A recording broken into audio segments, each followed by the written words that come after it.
ID သမားအများစုမှားနေလေရှိတယ်အမှားတစ်ခုရှိတယ်ဘာလဲဆိုရင်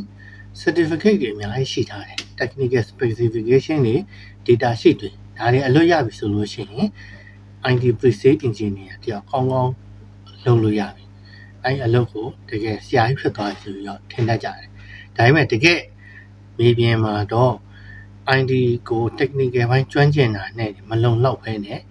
customer ကနေပြီးတော့ကိုပြောတာကိုယုံကြည်ပြီးတော့နားထောင်ပြီးတော့ဝယ်ဖို့ကလည်းအဓိကဖြစ်သလို project တွေကိုအစနဲ့အဆုံးထိ presentation လုပ်နိုင်ဖို့အတွက်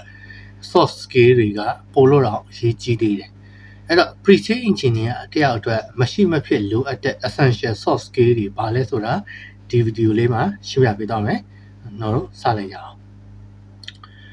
ပထမဦးဆုံးနဲ့အရေးကြီးဆုံး skill ကတော့ active listening လို့ခေါ်တယ် customer ရဲ့ pain point တွေ problem တွေဒါမျိုးတွေကိုနားထောင်ပေးပြီးတော့မှကိုကနေပြီးတော့ solution ထုတ်ပေးတာမျိုးတော်တော်များများမှားတက်လေရှိတာကကျွန်တော်တို့က customer ရှိရောက်ပြီဆိုလို့ရှိရင်ကို product ရဲ့ feature တွေကိုပဲဇွတ်ပြောတာမျိုးပြောလို့ရှိရင်ကိုယ့်ရဲ့ product ကဒီတခြား product တွေကိုဘယ်လိုမျိုး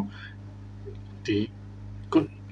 ကဲလုံနိုင်နေပေါ့နော်ဥပမာကို product ကဘာကြောင့်အရန်တာလဲဘာကြောင့်ဝယ်တင်တာလဲဒါမျိုးတွေပြောဖို့ပဲကျွန်တော်တို့ကစိတ်ဆန္ဒတွေအရန်စောတယ်ပေါ့နော်ဒါကတခြားလူလည်းမဟုတ်ကျွန်တော်ကိုယ်တိုင်လည်းလွန်ခဲ့တဲ့2နှစ်3နှစ်လောက်တော့ဖြစ်ခဲ့ဘူးတဲ့အမှားပဲအဲ့တော့ customer တိုင်းမှာမတူညီတဲ့ဒုက္ခတွေပေါင်းစုံရှိတယ်ခါကျရင်တချို့တွေကကြတော့ network မကောင်းတာမျိုးရှိတယ်တချို့တွေကကြတော့ user တွေကို control လုပ်ဖို့ခက်ခဲတာမျိုးရှိတယ်ဒါမျိုးတွေလူမျိုးရှိအဲ့တော့အကိုရေဒါဟောအမရေတကယ်အခက်ခဲကအမတို့ကဒီလိုအခက်ခဲဖြစ်နေတယ်အကိုတို့ကဒီလိုအခက်ခဲဖြစ်နေတယ်ဆိုတာကိုကျွန်တော်တို့ကတေချာနားထောင်ပြီးတော့မှအကိုတို့နဲ့ကြိုက်တဲ့ solution ကဘယ်လိုမျိုးပါဆိုပြီးတော့ကျွန်တော်တို့ကပြောပြပေးရင်ဒါပိုကောင်းတယ်ဒါနံပါတ်1နံပါတ်2အနေနဲ့ကျ translation skill translation skill ဆိုတာဒီ online မှာတွေ့ရတဲ့ technical product တွေပေါ့နော်ဒီ product တွေကိုကျွန်တော်တို့ကနေပြီးတော့ဒီစီးပွားရေးသမားနားလည်အောင်ရှင်းပြပေးဖို့လိုအပ်တယ်ဆိုလိုချင်တာကကျွန်တော် online မှာတွေ့ရတဲ့ technical ဘိုင်းတွေကိုအင်္ဂလိပ်လိုပြောထားလို့ဗမာလိုကြီးပြရမယ်လို့ဆိုလိုချင်တာမဟုတ်ဘူး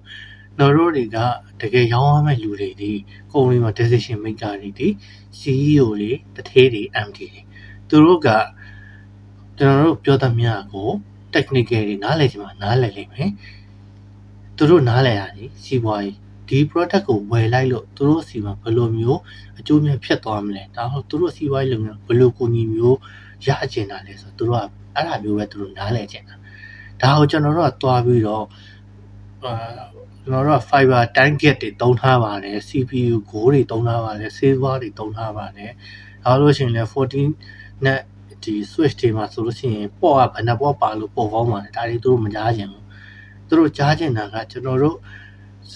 switch ကိုတုံးလိုက်လို့ရှိရင်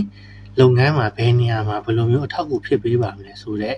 ဒီ technical concept ကိုစီးပွားရေး concept အဖြစ်ပြောင်းပြီးပြောပြပေးတာဒီနံပါတ်2 skill ကအခက်ဆုံးပဲကျွန်တော်ကိုယ်တိုင်လည်း6နှစ်9နှစ်လောက်ကြာမှဒီလိုမျိုးဒါပြောနိုင်တယ်အရင်တော့ဒီ PowerPoint ကိုငါပြောပြနိုင်ငါဆရာကြီးပဲဆိုပြီးတော့တွင်းတင်ရောက်ခဲ့တဲ့အချိန်တွေပေါ့ဗျာ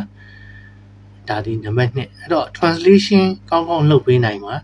အဆင်ပြေမယ် translation ကောင်းကောင်းမလုပ်နိုင်တည်ကိုကတခြားအရေးရှင်းရှိတဲ့ experience ရှိတဲ့ presentation ကောင်းကောင်းပြနိုင်တဲ့ pre-sale engineer တွေနဲ့ရှင်ကိုကနောက်ကျနေခဲ့ပါပဲဒါနံပါတ်2 skill ပါနံပါတ်3 skill အနေနဲ့ကကြတော့သူက presentation နဲ့ storytelling စိတ်ဝင်စားကြကောင်းကိုပြောတတ်ရမယ်ပြောချင်တာ PowerPoint slide ပေါ်ကစာတွေကိုလိုက်ဖတ်ပြပြီးတော့ပြောတာမျိုးထက် customer တွေကအားကြောင့်မို့လို့ကိုဒီကိုရဲ့ product ကိုဇလန်းတပုတ်လိုမျိုးပြဿနာပါလဲဘာလို့ခေါင်းခဲရတာလဲငါတို့ solution ကဘယ်လိုမျိုးဖြည့်ရှင်းပေးမလဲဆိုတော့ flow အတိုင်းဆွဲဆောင်မှုရှိယုံကြည်ချက်ရှိထိမိမိတင်ပြနိုင်ဖို့ဒါတွေအဓိကလိုအပ်တယ်အဲ့တော့ဆိုလိုချင်တာကကျွန်တော်တို့ကဥမာ PowerPoint slide တစ်ခုတည်းပဲဖွင့်ထားတယ်သဘောအဖြစ်maybe ကျွန်တော် ရောင်းတဲ့ Fortinet product ရဲ့ AP ပေါ့ဗျာ AP 40 gig တခုကို model နဲ့ဒီ specification နဲ့တင်ထားပေးတယ်ဒါပေမဲ့ကျွန်တော်အဲ့အထက်ကစာတိုင်းပြောချင်မှပြောပါဆိုလိုချင်တာအဲ့ဟာကိုလွယ်ကူနေအောင်ရှင်းပြပေးတာဒါမျိုးတွေပေါ့အဲ့ဒါမျိုးကိုတော့ presentation နဲ့ storytelling skill လို့ခေါ်တယ်နောက်ဒုတိယ skill ကကြတော့ empathy နဲ့ objective handling မတူညီတဲ့အမြင်တွေကျွန်တော်တို့ handle လုပ်နိုင်ရမယ်ဆိုလိုချင်တာခါကြလို့ရှိရင်ကျွန်တော်တို့ presentation ပြတာကလူက9ယောက်မှာအတွေ့ရ9မျိုးကျွန်တော်တို့လက်ချောင်းတွေထောင်လိုက်လို့ရှိရင်လက်တစ်ချောင်းနဲ့တစ်ချောင်းမတူလို့ပဲလူ9ယောက်ရှိရင်အတွေ့ရ9မျိုးထွက်ပါတယောက်ကကြိုက်ပြီနောက်တစ်ယောက်ကမကြိုက်တာမျိုးရှိတယ်အဲ့တော့မကြိုက်တဲ့လူက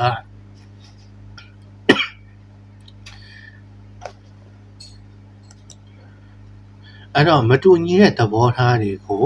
ကျွန်တော်ကနားထောင်တဲ့အချိန်မှာစိတ်ဆိုးတာမျိုးဒါမှမဟုတ်လို့ရှိရင်ဒေါသထွက်တာမျိုးမဟုတ်ပဲねကိုကနားထောင်နိုင်ရမယ်လက်ခံနိုင်ရမယ်ကျွန်တော်ခုနကပြောခဲ့သလိုလူ9ယောက်ကိုသဘောထား9မျိုးထွက်တယ်ကို့မကြိုက်တဲ့လူကထောက်လာမှာပဲအဲ့တော့သူထောက်လာနိုင်တဲ့သူ့ရဲ့ထင်မြင်ချက်ကိုလည်းကိုကလေးစားသမှုပေးရမယ်ပေးပြီးတော့ရှင်ကိုကနေပြီးတော့ဒီထင်မြင်ချက်ကိုဘယ်လိုဖြေထုတ်နိုင်ရမလဲပေါ့နော်ဒီအစဆွဲထုတ်ပြီးတော့ဘယ်လိုမျိုးဖြေရှင်းနိုင်ရမလဲဆိုဒါလည်းအရေးကြီးတယ်မဟုတ်ဘူးဆိုလို့ရှိရင်တော့ကြကို၄ယောက်ကသဘောကျပြီးကိုမကြိုက်တဲ့တယောက်ကဝယ်ဖို့အတွက်လက်မှတ်ထိုးပေးမဲ့လူဆိုလို့ရှိရင်ငါတို့ဘယ်လိုသွားရောက်အောင်လဲဟုတ်တယ်မလားဒီလိုမျိုးပဲပေါ့နော်အဲ့တော့ဒီအပေါ်ကပြောခဲ့တဲ့အချက်တွေကscale လေးခုက pre-sale engineer တောက်ဖြစ်တော့မယ်ဆိုရင် technical certificate တွေ technical skill တွေမဟုတ်ဒီမကပဲနဲ့ဒီ scale လေးခုဒီလည်းအနည်းနဲ့အများတော့တက်ကြွထားဖို့လိုမယ်အဲ့တော့ညီကုန်းချောရမယ်ဆိုလို့ရှိရင်နော် IT pre-sale ဆိုတာက technical တီးတက်ရှင်းပြတာမဟုတ်ဘဲနဲ့ customer ကိုနားလဲအောင်နားထောင်ပြီးတော့ပြဿနာကို strategic ကြဖြေရှင်းနိုင်မှဒါလေဒါတကယ်ဒီ pre-sale engineer တယောက်ဖြစ်လာမယ်ဆိုပြောပြီးနေဒီဗီဒီယိုလေးကိုနေကုန်းထုတ်လိုက်ပါတယ်အဲ့တော့ဒီဗီဒီယိုအဆုံးအထိကြည့်ပေးတဲ့အတွက်လည်းအားလုံးကျေးဇူးတင်ပါတယ်အဲ့တော့ IT နည်းပညာနဲ့လုပ်ငန်းခွင်ဆိုင်ရာဗဟုသုတတွေကိုမြန်မာလိုရိုးရှင်းပြနားထောင်ခြင်းနဲ့ဆိုရင်ကျွန်တော်ရဲ့ Techie Fatigue Channel လေးကို like follow နဲ့ subscribe လုပ်ထားကြဖို့မမေ့ပါနဲ့အားလုံးကျေးဇူးတင်ပါတယ်ကျွန်တော်အောင်တော့ပါ